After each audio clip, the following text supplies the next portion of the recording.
Umqeqeshi weMamelodi Sundowns uMiguel Cardoso usephinde wazwakalisa ukucikeka kwakhe ngohlelo oluphoqayo olwenza iqembu lakhe lidlala imidlalo eyisikhombisa ngenyanga eyodwa nje vo. Ukunqoba kwaleli qembu ngo-2-0 Impenny Home Defenders abayizimfundamakhwela kwe-Nedbank Cup ngesonto kwengeza omunye umdlalo ekhalendeni labo eseligcwele phama. Akukhona okokuqala uCardoso ezwakalisa ukukhathazeka ngokudlala njalo. Uveza ukuthi izinguquko ezinkulu ezenziwe ngempelasonto ziyingxenye yokulungiselela lokho okuthembisa ukuthi kuzoba inselele emasontweni ambalwa azayo. Uzwakalise ukuthi unethemba lokuthi iqembu lizokugwema ukulimala. Abadlali abalulama njengamanje kulindeleke ukuthi babuye emaduze baqinise isquad.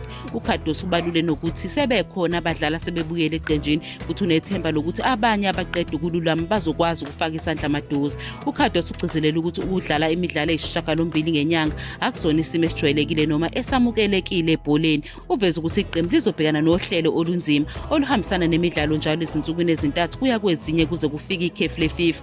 Yize ivuma inselelo kodwa uzwakalisa ukwethemba ukuthi Sundowns izobhekana nalesi simo ukuze aphathe ishedule enzima. uCardoso unikeza abadlali abangadlali njalo ithuba lokuthola isikhathi somdlalo esibalulekile. Waqinisekisa ukuthi ukulungela ukufaka isandla lapho kudingeka. Naphezu kobunzima ubelokhu enethemba ekujuleni kweqembu kanye nekhono lokubhekana nezinselelo ezisazokuza.